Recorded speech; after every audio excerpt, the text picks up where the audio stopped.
राज्यसभा चुनाव परिणाम से पहले ही मोदी कैबिनेट में फेरबदल की अटकलों ने जोर पकड़ लिया है। हालांकि अब तक एनडीए ने इसे लेकर कोई आधिकारिक ऐलान नहीं किया है, न ही कुछ कहा है। इसके बावजूद ये कयास लगाए जा रहे हैं कि नरेंद्र मोदी की टीम में फेरबदल होने जा रहा है और संगठन में कई नेताओं को बड़ी जिम्मेदारी दी जा सकती है।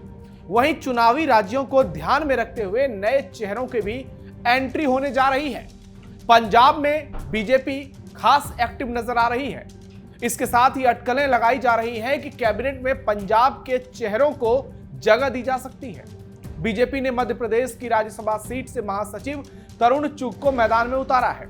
उनके अलावा पूर्व कांग्रेस नेता और प्रदेश में बीजेपी की कमान संभाल चुके सुनील जाखड़ के नाम की भी अटकलें हैं। मीडिया रिपोर्ट्स के मुताबिक आम आदमी पार्टी से आए राघव चड्ढा को भी मोदी कैबिनेट में मौका दिया जा सकता है। यानी कई नामों पर मंथन चल रहा है और बार बार कयासों के बाजार गर्म होते जा रहे हैं और मोदी कैबिनेट में फेरबदल को लेकर लगातार अटकलबाजी हो रही है। ऐसे में सच्चाई क्या है? क्या राघव चड्ढा मोदी सरकार में मंत्री बनेंगे? इस पर हम आपको आज बहुत बड़ी खबर बताएंगे। नमस्कार, टर्निंग पॉइंट देख रहे हैं आप। मैं हूं नवेंदु और आज के इस वीडियो में मोदी कैबिनेट में होने वाले फेरबदल को लेकर आपके सामने कुछ फैक्ट रखेंगे। सांसद राघव चड्ढा बने पीएम मोदी के फैन। राघव को मिलेगा मोदी का सबसे बड़ा तोहफा। मोदी कैबिनेट में मंत्री बनेंगे राघव चड्ढा। कई मंत्रियों की छुट्टी तय, बड़े फेरबदल की आहट। मोदी कैबिनेट में कब फेरबदल होना है, इसे लेकर औपचारिक तारीखों का ऐलान नहीं किया गया है या फिर नाम का ऐलान नहीं हुआ है। लेकिन पंजाब से आने वाले रवनीत सिंह बिट्टू को इस बार बीजेपी ने राज्यसभा उम्मीदवार नहीं बनाया। ऐसे में पंजाब के कई नए चेहरों के मोदी कैबिनेट में आने की संभावना जोर शोर से जताई जा रही है। पंजाब में बीजेपी खास तौर पर आगामी चुनाव को लेकर जमीन पर मजबूती से काम कर रही है। इसके साथ ही कैबिनेट में पंजाब से चेहरों को शामिल किया जा सकता है, इस बात को लेकर खूब दावे किए जा रहे हैं। वैसे बीजेपी ने मध्य प्रदेश की राज्यसभा सीट से महासचिव तरुण चुग को मैदान में उतारा है। उनके अलावा जो कांग्रेस के कभी पूर्व दिग्गज हुआ करते थे, आज बीजेपी की कमान संभाल रहे हैं, सुनील जाखड़, वो पंजाब के सबसे प्रबल चेहरे के तौर पर सामने आ रहे हैं। आम आदमी पार्टी से आए राघव चड्ढा को मोदी कैबिनेट में एंट्री मिल सकती है, इस बात से भी सियासी गलियारों में इनकार नहीं किया जा रहा है। हालांकि इसे लेकर अभी कोई औपचारिक या आधिकारिक ऐलान नहीं किया गया है। लेकिन रवनीत सिंह बिट्टू का टिकट जब से कटा है, सुनील जाखड़ और राघव चड्ढा को लेकर बहुत सारी बातें की जा रही है। पंजाब से नए चेहरे के मोदी सरकार में एंट्री की संभावना प्रबल जताई जा रही है। न्यू इंडियन एक्सप्रेस की रिपोर्ट के मुताबिक ये सूत्रों के हवाले से बताया जा रहा है कि 2 मंत्री बाहर किए जा सकते हैं मोदी कैबिनेट में। हालांकि अब तक नाम साफ नहीं है कि वो कौन होंगे, लेकिन कयासों का बाजार इसलिए गर्म है क्योंकि जॉर्ज कुरियन और रवनीत बिट्टू को राज्यसभा से इस बार रिपीट नहीं किया गया और अभी तो मोदी सरकार का कार्यकाल भी बाकी है। बिट्टू के अलावा जॉर्ज कुरियन दोनों ऐसे नाम हैं जो मोदी सरकार में मंत्री रहे हैं, अभी भी हैं। रिपोर्ट में यह भी कहा जा रहा है कि कैबिनेट फेरबदल में 10 से 12 मंत्री शामिल या बदले जा सकते हैं, यानी 12 मंत्री भी मोदी कैबिनेट से बाहर जा सकते हैं। कई मंत्रियों के डिपार्टमेंट बदले जाने की भी अटकलें हैं। इसके अलावा कहा जा रहा है कि बीजेपी किसी कैबिनेट मंत्री को कर्नाटक इकाई का प्रमुख भी बना सकती है। हालांकि नाम अब तक स्पष्ट नहीं हो सका है। फिलहाल पार्टी के कर्नाटक प्रमुख BVY विजेंद्र हैं। मई में चड्ढा को आपको बता दें, एक तरफ इन लोगों का नाम चल रहा है, वहीं दूसरी तरफ राघव चड्ढा का नाम इसलिए भी तेजी से चल रहा है क्योंकि मई में चड्ढा को राज्यसभा की याचिका समिति का नया अध्यक्ष नियुक्त किया गया था। तब राज्यसभा सभापति CP राधाकृष्णन की तरफ से कमेटी को दोबारा बनाया गया था और 10 सदस्यों को नामित किया गया था। कमेटी में राघव चड्ढा के अलावा हर्ष महाजन, गुलाम अली, शंभू शरण पटेल, मयंक कुमार नायक, मस्तान राव, यादव बेड़ा, JB माथेर, हिशाम, सुभाषिस खुटिया, रवंगवरा नारजारी और संतोष कुमार सदस्य बने। लेकिन राघव चड्ढा को जगह देकर बीजेपी ने बड़ा दांव खेला। राघव चड्ढा जब से आए हैं तब से वो लगातार नरेंद्र मोदी की तारीफ कर रहे हैं और इस बीच पीएम मोदी ने पंडित नेहरू का रिकॉर्ड तोड़ा है, तो राघव चड्ढा एक बार फिर से सोशल मीडिया पर आए। हम आपको बताएंगे राघव चड्ढा ने पीएम मोदी के बारे में क्या कहा है, लेकिन यहां राघव चड्ढा को लेकर बात करना इसलिए जरूरी हो जाता है क्योंकि उन्होंने अरविंद केजरीवाल की पार्टी को जोरदार झटका दिया है। राघव चड्ढा सिर्फ बीजेपी में नहीं आए, बल्कि अपने साथ कई आप सांसदों को लेकर के वो बीजेपी में शामिल हुए। तो जिस राघव चड्ढा को कभी अरविंद केजरीवाल का बहुत पसंदीदा बताया जाता था, उन राघव चड्ढा ने आम आदमी पार्टी से बगावत की और बीजेपी में वो शामिल हो गए।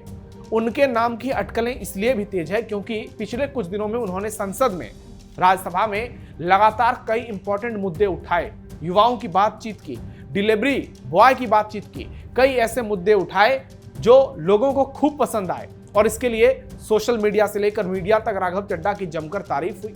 तो ऐसे में क्या बीजेपी राघव चड्ढा को एक युवा चेहरे के तौर पर आगे चलकर रणनीतिक तौर पर प्रोजेक्ट करना चाहती है? क्या पंजाब में राघव चड्ढा के नाम को लेकर बीजेपी आगे जा सकती है? ऐसे में संभावनाओं का बाजार जो है वो बहुत गर्म है और राघव चड्ढा को लेकर बहुत सारी अटकलें चल रही हैं और इसीलिए मोदी कैबिनेट में फेरबदल को लेकर सबसे पहला नाम जो सामने आ रहा है वो राघव चड्ढा का है और कहा जा रहा है कि राघव चड्ढा के जरिए बीजेपी ना सिर्फ युवाओं को साधेगी बल्कि पंजाब के वोटरों को भी एक मैसेज देगी कि मोदी कैबिनेट में अनुभवी लोगों के साथ साथ युवाओं को भी तरजीह दी जाती है और उन लोगों को खास तौर पर मौका दिया जाता है जो युवाओं से जुड़े मुद्दे उठाते हैं। और राघव चड्ढा ने पिछले कुछ समय में अपनी एक अलग पहचान बनाई है जिससे उनकी राजनीति की तारीफ हर कोई करने लगा है। राघव ने पीएम मोदी की जमकर की तारीफ। नरेंद्र मोदी ने इतिहास रच दिया है। पीएम के तौर पर उन्होंने रिकॉर्ड बना दिया है और इसी रिकॉर्ड पर राघव चड्ढा गदगद नजर आ रहे हैं। उन्होंने कहा है कि भारतीय लोकतंत्र के लिए यह ऐतिहासिक क्षण है। भारत दुनिया का सबसे बड़ा डेमोक्रेसी है।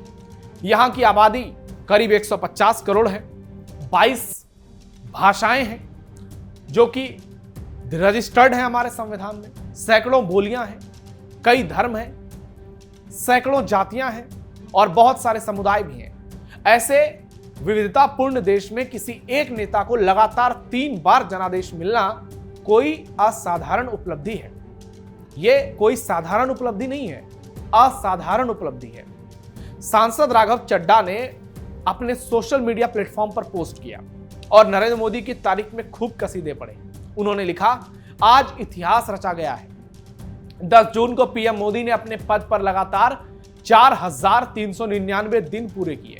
इस तरह उन्होंने भारत के पहले प्रधानमंत्री पंडित जवाहरलाल नेहरू के 4398 दिनों के रिकॉर्ड को पीछे छोड़ दिया और हमारे गणतंत्र के इतिहास में सबसे लंबे समय तक लगातार सेवा करने वाले चुने हुए प्रधानमंत्री बन गए।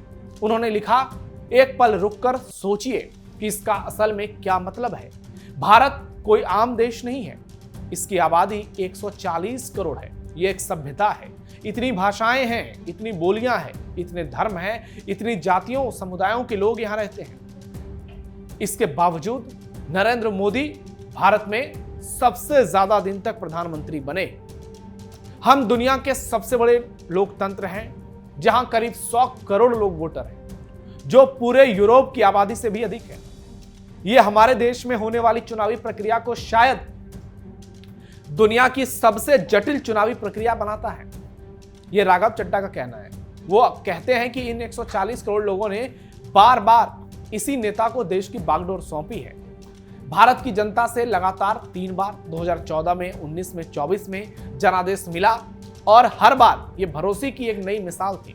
इतने विशाल और विविधतापूर्ण देश का भरोसा एक बार जीतना भी बड़ी बात है। बिना किसी रुकावट के 3 बार ये भरोसा जीतना तो वाकई में असाधारण है। पंडित नेहरू पर राघव चड्ढा का बड़ा बयान। एक तरफ राघव चड्ढा पीएम नरेंद्र मोदी की तारीफ कर रहे हैं, दूसरी तरफ जवाहरलाल नेहरू से उनकी तुलना कर रहे हैं। उन्होंने लिखा है कि इस बात पर भी गौर करें कि ये दोनों दौर कितने अलग अलग हैं। पंडित नेहरू को जनादेश गणतंत्र के शुरुआती दशकों में मिला था, एक ऐसा दौर जब एक ही पार्टी का दबदबा था और कांग्रेस एक युवा और बिखरे हुए विपक्ष के मुकाबले बहुत मजबूत स्थिति में थी। वहीं नरेंद्र मोदी को जनादेश कहीं अधिक चुनौतीपूर्ण लोकतंत्र में मिला, जहां गठबंधन का दौर, मजबूत क्षेत्रीय ताकतें और कई पार्टियों के बीच कड़ी प्रतिस्पर्धा रही। राघव चड्ढा आगे कहते हैं कि पीएम मोदी ने इस चुनौती का पूरी तरह से सामना किया और 2014 और 19 में अपने दम पर पूर्ण बहुमत हासिल किया। 1984 के बाद पहली बार किसी पार्टी को इतना बड़ा जनादेश मिला और 2024 में एनडीए गठबंधन की विजय हुई। राघव चड्ढा जिस तरीके से मोदी नामा पढ़ रहे हैं, पीएम मोदी की तारीफ कर रहे हैं और बीजेपी में उनका कद बढ़ रहा है, इसलिए संभावना जताई जा रही है कि मोदी कैबिनेट में जो फेरबदल होने वाला है उसमें राघव चड्ढा को बड़ी जिम्मेदारी मिल सकती है और बहुत जल्द इस बात पर मुहर लग जाएगी कि यह खबर सही है या फिर नहीं। अगले साल पंजाब में चुनाव है और उसके पहले यदि राघव चड्ढा को बीजेपी नरेंद्र मोदी मंत्रिमंडल में शामिल करती है तो निश्चित तौर पर पंजाब में पार्टी इसको एक बड़ी सफलता के तौर पर भुनाने की कोशिश करेगी। इसलिए इंतजार कीजिए, कुछ दिनों में सारा मामला क्लियर हो जाएगा। आपकी राय क्या है कमेंट बॉक्स में जरूर बताइए। हमारे वीडियो को लाइक शेयर कीजिए। फिलहाल के लिए टर्निंग पॉइंट में इतना ही। धन्यवाद।